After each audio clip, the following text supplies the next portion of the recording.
Well, hello everyone. Shalom and welcome to our Wednesday night Torah study. My name is Rabbi Andrew from Rosh Pinah Messianic Congregation in downtown Toronto.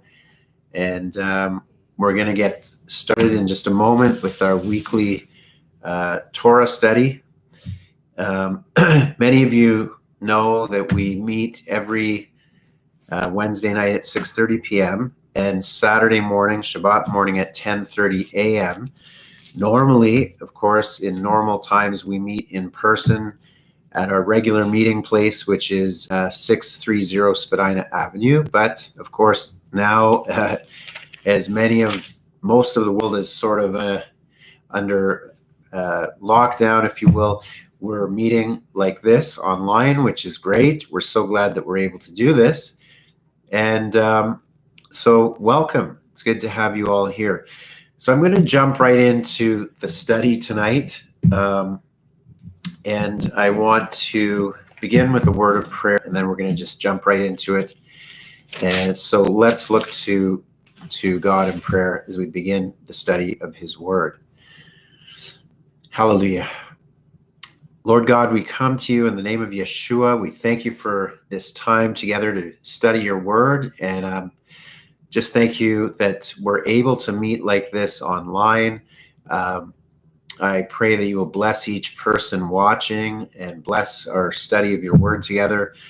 And we just ask, as we think of the psalmist in Psalm 119 who wrote, open our eyes, O Lord, to see wonderful things from your Torah. We pray that tonight, Lord, as we look at your word together. And we just thank you and praise you in Yeshua's name. Amen. Amen. Well, shalom, everyone. I see some of you saying shalom, Ron and Sylvie, Sharon, Michael. Shalom to you all. And others, feel free to write comments if you'd like to. So we're going to get started. This week's Torah portion is called Parashat Emor. It begins in Leviticus chapter 21, and it goes until, one second. So it's Leviticus 21 until the beginning of Leviticus 25. And this week's Torah portion contains many things in it, but what we're going to focus on tonight is chapter 23, which we are calling God's appointed times. And so we're going to look at the background of the appointed times, the foundation of it in the Torah, and then briefly talk about how it relates to believers in Yeshua as well today, so in a practical way. So it's great to, again, have everyone on board here tonight. Joyce and Dean, Deborah, Carolyn, and Joy, welcome and shalom. So, all right, so we're going to get into Leviticus chapter 3, God's appointed times. I also sometimes refer to it as God's calendar. And so many of you who come to Rosh Pinah are very familiar with this topic. We talk about it quite a bit, but maybe not. And hopefully we'll see some new things as we go through it. Hi, Aaron. Welcome. Now, all right. So let's just look at the beginning of Leviticus chapter 23. It says, Then Adonai spoke to Moses, saying, Speak to Bnei Israel and tell them these are the appointed times, or in the Hebrew, Moadim of Adonai, which you are proclaimed as to be holy convocations, my Moadim. And as we go through this, we'll realize that many people refer to these appointed times as the Jewish holidays, or the Hebrew holidays, or the Jewish holidays. And indeed, that's true, because the Jewish people observe these times as a whole and celebrate them. And yet, really, when you look at the language of this text, God is speaking and he says, these are my appointed times, Adonai's appointed times. So these are actually God's timings, okay? That's very important for us to understand, because as we go along, we'll see that a few hundred years after the time of the first believers in Yeshua, after the resurrection of Yeshua and the apostles and so on, a couple hundred years after that, the church had become largely non-Jewish, and they began to make some proclamations that were actually anti-Jewish, really, and also specifically they changed the times. They got away from the biblical calendar. Up until then, people did celebrate Shabbat and some of the other festivals even. In fact, in the first early days, I hear so many people say, I wish we could be like the early first century church. You hear that a lot, right? You've probably heard that. Well, then I'll just tell you right now, celebrate the appointed times, because that's what they did. That's what the apostles did, and so on. And so it's an interesting topic. I know that people will say, well, yes, they also began to meet on the first day of the week, and there are some references to that, and I'm not denying that they may have done that, but it doesn't mean that they nullified the other appointed times of who? Of Adonai. So a couple of centuries later, people said they had now got the authority to nullify these things. And actually, I'm not so sure. God said these are his appointed times. Nowhere in the Bible was it changed. And so it was really of man later, a couple of hundred years later again, that took place. And I don't want to go into too much detail about that, but tonight we are focusing on God's appointed times. Whoops. I have just lost my screen. I don't know what's happened. So I don't know if you guys can see me, but I just lost my screen there. So I'm going to ask, 1 second. I'm going to have to check. I do hope that this is still transmitting. Let's see.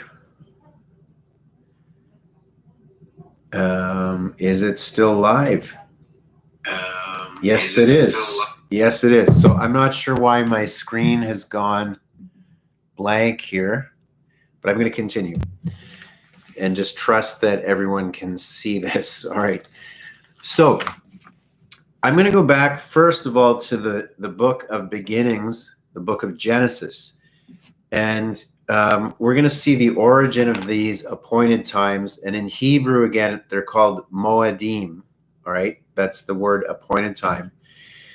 And the first time we see this word is in Genesis chapter 1, verses 14.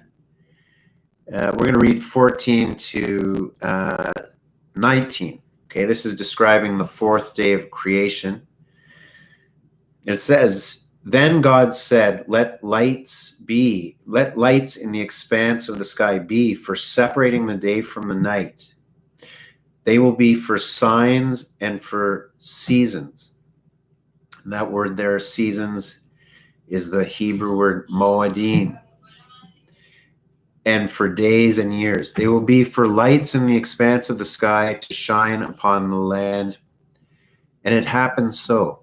Then God made two great for dominion over the day, and the lesser light as well as the stars for dominion over the night. God set them in the expanse of the sky to shine on the land and separate the light from the darkness.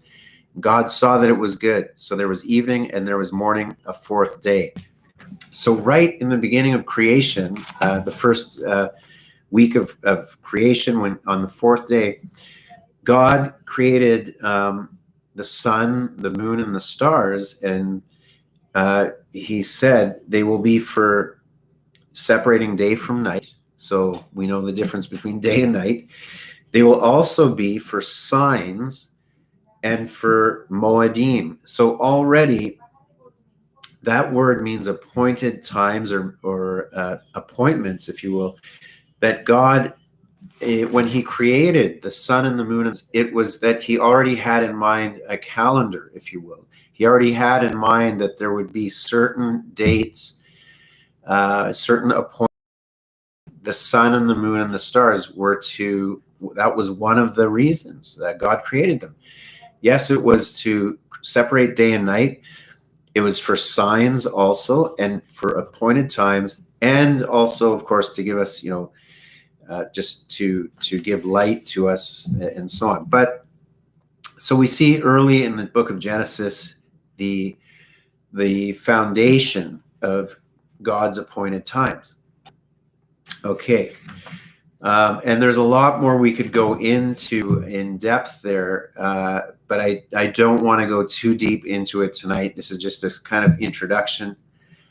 But the bottom line is that we see that God already had in mind there would be appointed times, okay? The moon, we were just talking about it the other night because it was almost a full moon, and it's almost at the full moon. When the Hebrew months, the biblical months, start at the new moon. The moon has gone through its cycle and it's new again. The first sighting of the new moon is the beginning of the biblical month. And so the myth is the 15th that month. It's always the full moon. That's why whenever it's Passover, it's a full moon.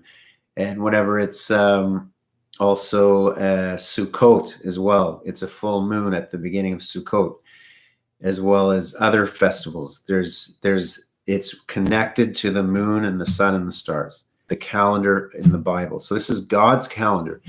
Now let's go again back to Leviticus 23.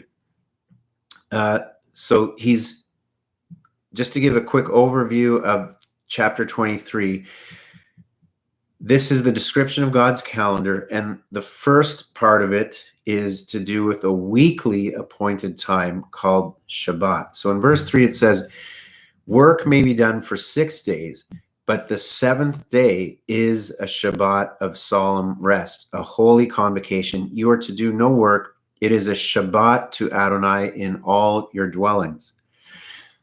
Also, then it goes on, the rest of chapter 23 describes 7 other appointed times throughout the year.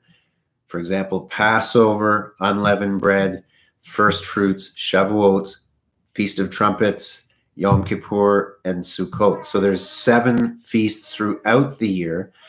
But to begin with, there's a weekly Sabbath. And then next week, in the Torah reading, it will talk about the fact that there's also 7 year cycles, weeks of years. And then there's even a 7 times 7 year cycle called the Jubilee year. So you can see right away, God looks at time in a certain way. This is God's way of looking at time. The calendar that we use in modern Western society is the Gregorian calendar, and it essentially came from the Julian calendar, which is a Roman calendar. It was a Roman pagan calendar. That's just a fact. Julian, it's named after Julius Caesar. August is after Augustus, and so on and so forth. There's many things we can talk about there, but it is a man-made calendar, if you will, from the Roman culture. The calendar we're talking about is God's calendar, the way he views time. Now, I'm not condemning anyone if we use the Gregorian calendar. That's fine. We all do.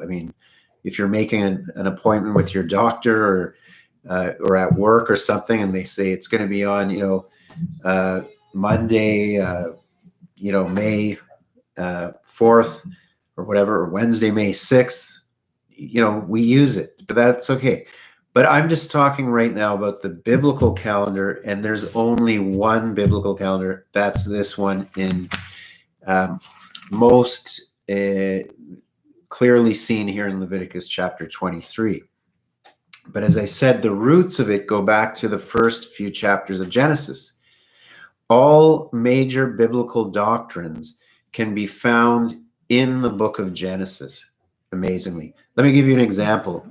The doctrine, and I'd also say all biblical doctrines, and also I would also say something that's very key in understanding the Bible is what I refer to, and others sometimes refer to, as the law of first mention.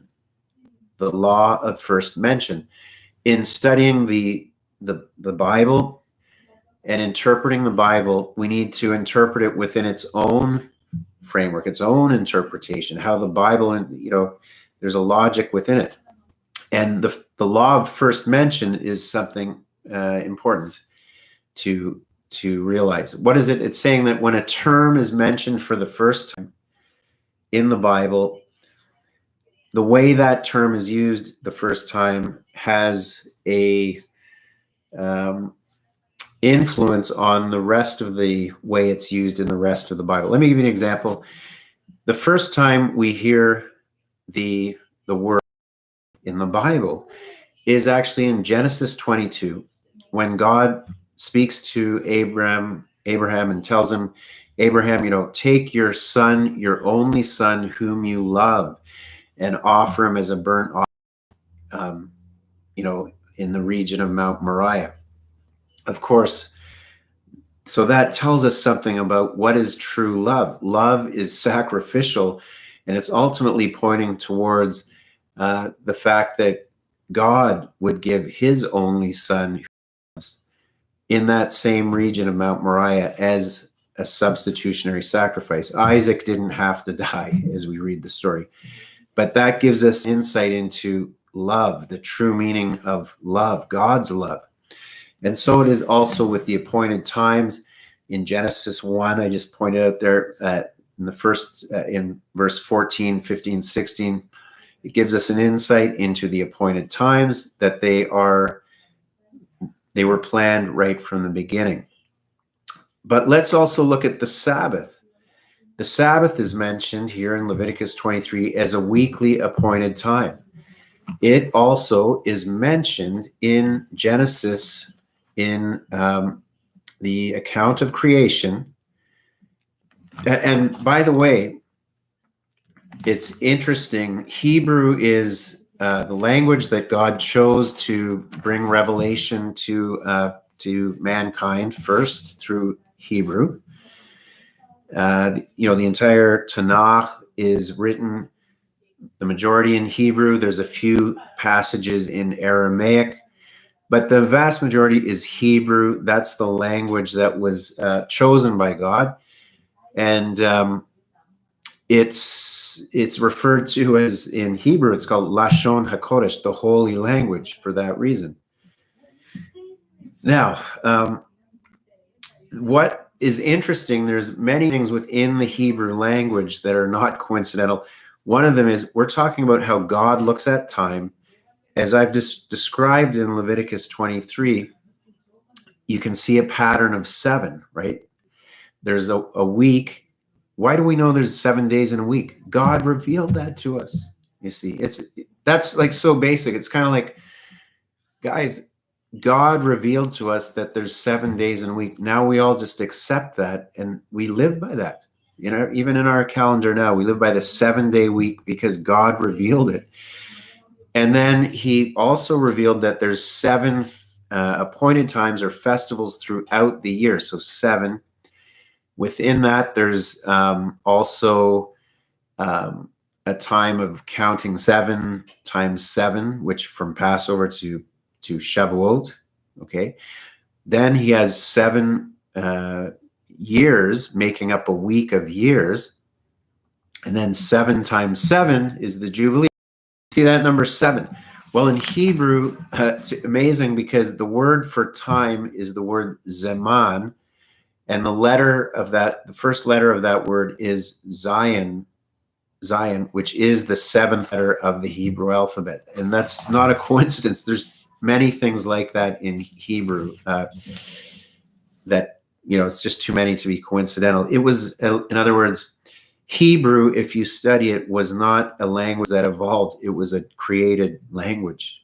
That's very interesting to think about. And there's divine fingerprints, if you will, all over. But going back to Genesis, also, we see the creation was 7 days. And it says in Genesis, I'll start in Genesis 1, verse 31, and I'll go into Genesis 2. It says, so God saw everything made, and behold, it was very good. So there was evening and there was morning, the 6th day. So the heavens and the earth were completed along with their entire array. God completed on the 7th day his work that he made, and he ceased, and that's the word Shabbat, to cease from doing that work on the 7th day from all his work that he made. Then God blessed the 7th day and sanctified it, for on it he ceased from all his work that God created for the purpose of preparing. So the word for Sabbath comes from the Hebrew word Shabbat, meaning to cease. And it was God who ceased from his work of creation. And he says here, he blessed the 7th day and sanctified it. So it's something that God blessed and something that God said, this is holy. And as we study the entire Bible, we never find anywhere where anyone comes along, even the Messiah doesn't say, now it is no longer holy or blessed. God doesn't contradict himself in that way. So there was not ever a change to the 7th day. I just want to make that clear as we go through this. Now, that doesn't mean that you can't worship on other days. You can worship every day of the week. You should worship every day of the week, in fact, in a sense. And the first day of the week did become recognized because it was connected to the day that Yeshua rose from the dead. So that's great. But it doesn't mean that the Sabbath was annulled or canceled. Now, I'm just going to spend a few minutes on this, the Sabbath, and I don't pretend to have all the answers. And when it comes down to this topic, anyone who has a simple answer to it hasn't really studied it, because it's just not that clear-cut black and white to say, yes, the Sabbath still applies to believers, or no, it's completely null. Both of those are, they're just too simple. It's a complicated thing. And when you start to look into it, you'll see that. So we saw that God created it in the beginning. First of all, he created appointed times in the beginning. But the first one that he created was the Sabbath. He made it a special day every week. He blessed it. He sanctified it. Now, when we come to the book of Exodus and the chapter 20, where we hear the Decalogue means the 10 words, or it is sometimes called the 10 Commandments. But in Hebrew thought, in Jewish thought, it's called the 10 words. That's where we get Decalogue from. Because the first one actually says, I am Adonai, your God, who brought you out of the land of Egypt, out of the house of bondage. You shall have no other gods before me. But the first one really is God stating he is God, but as we go through that, we often talk about the 10 Commandments. One of those commandments in verse 8 of Exodus 20 says, remember Yom Shabbat, to keep it holy. Now, why would he say remember? One reason may be because it had been from the beginning in creation, and he was saying, remember to keep it holy. It's also saying, as you go forward, remember to keep it holy. But it's interesting, the word remember is because it had already been instituted in the Garden of Eden. Previously, so chapter 20 of Exodus is what we would call the giving of the law, the Sinai covenant, if you will. But even before that, the children of Israel were fed with manna in the wilderness. And even then, before the giving of the Mosaic covenant, they were told not to gather in Exodus chapter 16 on the Shabbat. So they were told to rest on Shabbat and not go and gather the manna. So it already existed again before the giving of the Mosaic covenant. That's interesting to think about. The other point is in this is that there are some believers, most believers would say, yeah, the 10 commandments, we see them in artwork and we talk about them and everybody pretty much accepts them. But I would just say, well, if the Sabbath has been nullified, then believers should really just talk about 9 commandments because they've just said one of them has been nullified. Well, what the answer to that would be that no, it's been changed to Sunday, but that is not biblical, ladies and gentlemen. I just have to share it. That is not biblical. Again, I'm not against people who worship God on Sunday. The problem is sometimes they're against worshiping on Shabbat because they think it's legalistic, but it's biblical was what I'm talking about. It's biblical, whereas the other one actually isn't in that sense. There's only about 1 or 2 verses that talk about the first day of the week, but the apostles' preaching in Acts was always on Shabbat, interestingly. They gathered on Shabbat, they went, they worshiped, they preached. So we see that it was there in the Decalogue as part of the commandments. The idea that it was changed to Sunday is admitted even by the Catholic Church. I'm not condemning, I'm just putting some facts out here. They claim that they were given authority by God, so they changed it, the Sabbath, from Saturday to Sunday. Well, again, not biblical. So you kind of have to decide, what are you going to go with, biblical or tradition of man? I don't say what you're going to go with. You can worship on any day you want to. I want to make that clear. What I mean by that is if it's going to be sort of an argument of which one is biblical, there's only one answer as far as that goes. The other one, according to history, was more or less decided by various councils, and this happened 250 and 300 years after the time of Yeshua. So that's just, I'm putting it out there as these are some of the historical facts. Messianic believers choose to worship on the 7th day, Shabbat, Sabbath. It's always been Shabbat. In fact, in Hebrew, this is where we lose things when we go away from the Hebrew. That's part of the issue. Many people, there was a kind of animosity that began to increase as the centuries went on. And some of the people who are even called church fathers were pretty anti-Semitic at times. Some of their rhetoric, if you read it, is pretty shocking, and that could be another time, another topic. I personally don't call them church fathers because I'll tell you why. They didn't create it. It was created by Yeshua and the apostles. Weren't they the ones who started it? These guys weren't the fathers 200-300 years later, or were they the fathers of something else that wasn't, that's why I just differ with that terminology.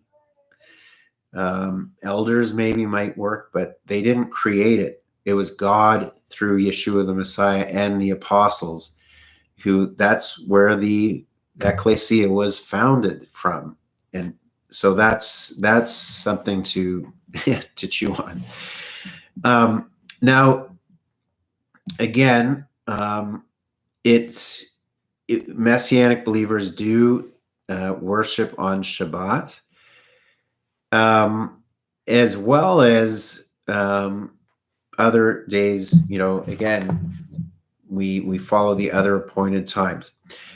I think that's enough on that topic. I want to move ahead now to the rest of Leviticus chapter 23. But there's so much to say about it. If you look in the apostolic writings, Shabbat occurs 58, I believe, times. Again, and many of those times they're meeting on Sabbath, they're worshiping, they're preaching on Sabbath. And again, it's never nullified in the time of the Bible whatsoever.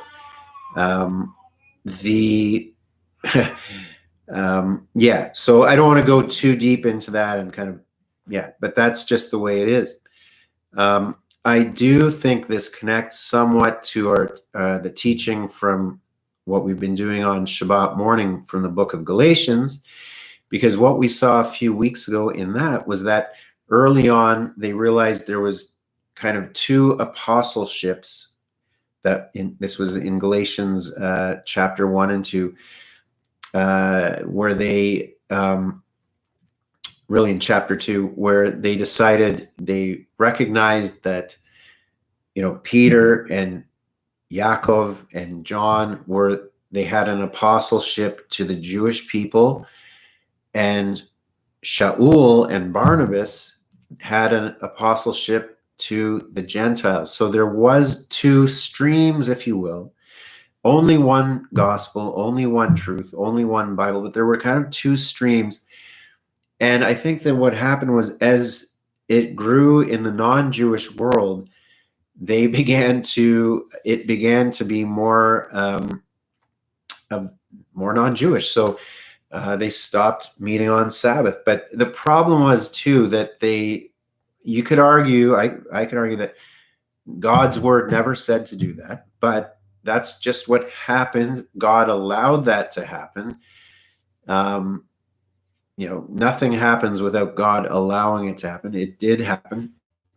And so eventually it became, in a sense, more non-Jewish, okay? And so Sunday is called Sunday for a reason, because it was connected to the worship of the sun, just as December 25th was in the Roman calendar called Sol Invictus. In other words, the invincible sun. It represented the resurrection of the sun, because the sun in the winter, it gets darker and darker in the northern hemisphere, and then in the equinox, around that time it begins to get lighter and lighter. So December 25th was Sol Invictus in the Roman pagan calendar. The Roman emperor in those days, one of his titles was Pontifex Maximus, high priest.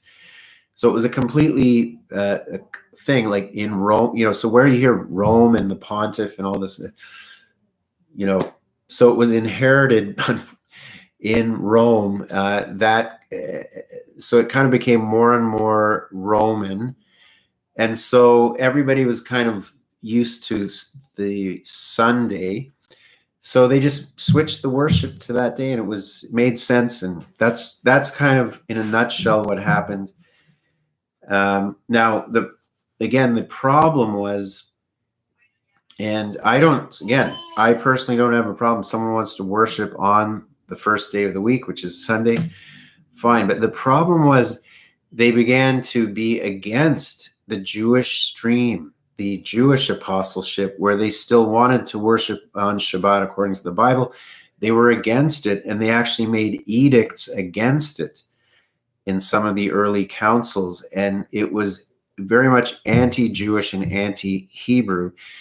And they would refer to these Jewish days and Hebrew days. But again, I don't think they remembered what we just talked about. Leviticus